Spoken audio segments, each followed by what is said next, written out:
Why should I live in history, huh? Look, I don't want to know anything anymore. This is a world where nothing is solved. Well, someone once told me time is a flat circle. Everything we've ever done or will do, we're gonna do over and over and over again.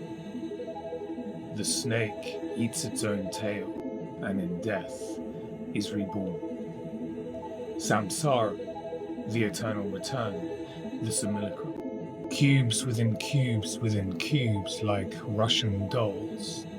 A projected dream, a collective hallucination, the breath of an aeon.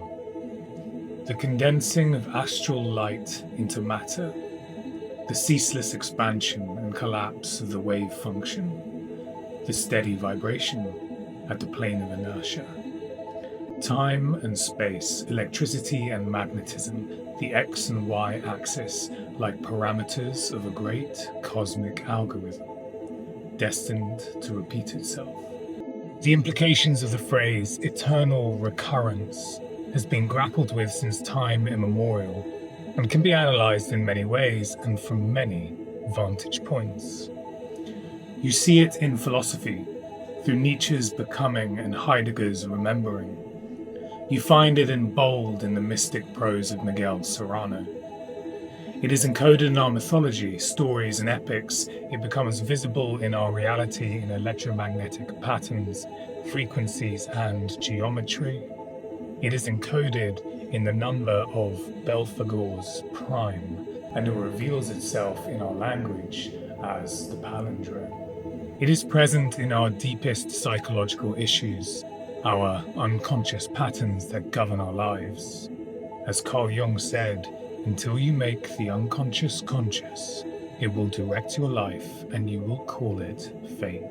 Looping thought patterns going in circles. It is Lovecraftian, a kind of cosmic terror, but it must be confronted and it must be understood. I will take you through a few examples to illustrate my point. First, to quote Friedrich Nietzsche. This life, as you live it now and have lived it, you will have to live once again and innumerable times more. And there will be nothing new in it, but every pain and every joy and every thought and sigh and everything unutterable, small or great, in your life will have to return to you, all in the same succession and sequence. Even this spider and this moonlight between the trees and even this moment and I, myself, the eternal hourglass of existence, is turned upside down again and again, and you with it, speck of dust. On the surface, this may leave you feeling pessimistic and nihilistic, but this was not what Nietzsche meant by this. He meant it as a test of your attitude towards life. Will you affirm your own existence? And if you had to live this out infinitely, would you make the same choices you're making now? By the end of the video, I hope to show you that the only path to take in the face of the eternal recurrence is the heroic path, the Hyperborean path, the path of the myth and not mere materialistic mediocrity. Because this is a myth of love, longing, becoming and remembrance. But first, what is the myth? What is reality? And what must we do here? If you were to ask me the question, what is history? I would say it is this, an hourglass. This is time and space. This is his story. Now, if we were to turn it on its side, what does it look like to you? To me, it resembles a torus field. If you're unaware, this donut-shaped energy field surrounds all living beings. Your mind, your heart, your gut, and everything from magnets to the Earth, even galaxies, are characterized by a continuous loop of energy, where the end and the beginning are one. Another symbol that may be useful for imagining reality is the Mobius strip. A circle or loop given a half twist, making it one-sided, which in esoteric and philosophical contexts symbolizes infinity and cyclical renewal. In quantum mechanics, the Mobius strip's topology has been linked to the behavior of particles, such as the electron's spin, where the strip's continuous surface mirrors the duality of quantum states. There seems to be some understanding of this in ancient cultures, which is why they have the iconography of the Ouroboros. We found several mosaics from ancient Rome in which Aeon, the Hellenistic deity associated with time and the universe, is holding up a Mobius strip with the zodiac depicted on it. And what is the zodiac? Well, I may say it is proof that we live in a giant simulation, and each sign a window to the matrix code of primordial spiritual forces that comprise and compel all things. Archetypes. We are influenced by all the archetypes, each sign and placement akin to an associate that you are surrounded by, a friend, an enemy, a teacher, a lover, and their influence will rub off on you, for positive or for negative. To be aware of it is to increase your self-awareness to your proclivities, blind spots, and lessons that will repeat until you close those loops. All of this to say that the idea of the eternal return of the same is embedded deep within mathematics, philosophy, spirituality, quantum mechanics, and the limits of human perception. Here are two profound examples of the eternal return and its occult implications, one in mathematics and the other in linguistics. This number is known as Belphegor's prime. Belphegor's prime is the palindromic prime number, a number which reads the same backwards and forwards, and is only divisible by itself and 1. This number begins and ends with the number 1, followed by 13 zeros on either side, and in the middle has the number 666, the number of the beast. It is 31 digits in length, which is 13 reversed, and it was discovered by Harvey Dubner. The name Belphegor refers to one of the 7 princes of hell, who was charged with helping people make ingenious inventions and discoveries. The palindrome is the most spiritual of all linguistic items. It means the beginning and the end come together. They are the same. Creation and destruction, fall and rise. It represents the great turning of the wheel and the return of the beginning. It is present even in our DNA. Most genomes include palindromic gene sequences. Now consider the word deified. D-E-I-F-I-E-D.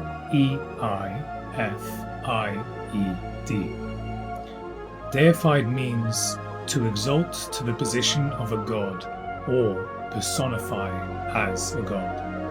Now, it's probably incumbent on me to say that we must not fall into megalomania, but it is worth meditating on what this means, and this will be a central theme of the whole Hyperborean series. When I was a child, there was a game called Diabolo. It was a juggling game of sorts with a particular toy. The toy looked like this. The toy looks like the hourglass. It looks like the torus field. Now, do you know what the ancient Greek word for the false accuser is? Diabolos. And who is the false accuser in Christianity? The devil, Satan. And who is Satan commonly associated with? Saturn, who in Greek mythology was the Titan Kronos, who overthrew his father Uranus, the ruler of the universe. Kronos then ruled the Golden Age, a time where the people had no need for laws or rules. Everyone did the right thing and immorality was absent. Kronos discovered the prophecy that he would be overthrown by his children, just as he had done to his father. Kronos devoured all of his children except Zeus, who went on to defeat him and establish the rule of the Olympians. And then who steals fire from Zeus to give to the people? Prometheus, who for his deed suffered the ultimate eternal return, left tied to a rock to have his liver picked out by vultures, only for it to regrow the next morning and go through his torture all over again. This story of son against father and father against son, repeating itself in an endless cycle, is characteristic of the eternal return. And who is Saturn in esoteric thought? Well, it's complicated. In some orders, he is seen as the tyrant who reigns the eternal recurrence. He is the planet of restriction, karma, and all things hidden. His rings are his chains, and like worm tongue in the ear of King Theoden, his worshippers, those secret cults that have been present since the dawn of history, have made him necrotic and demented. And from his cold throne, he is screaming. In fact, Saturn is the only planet that gives off a truly nightmarish sound.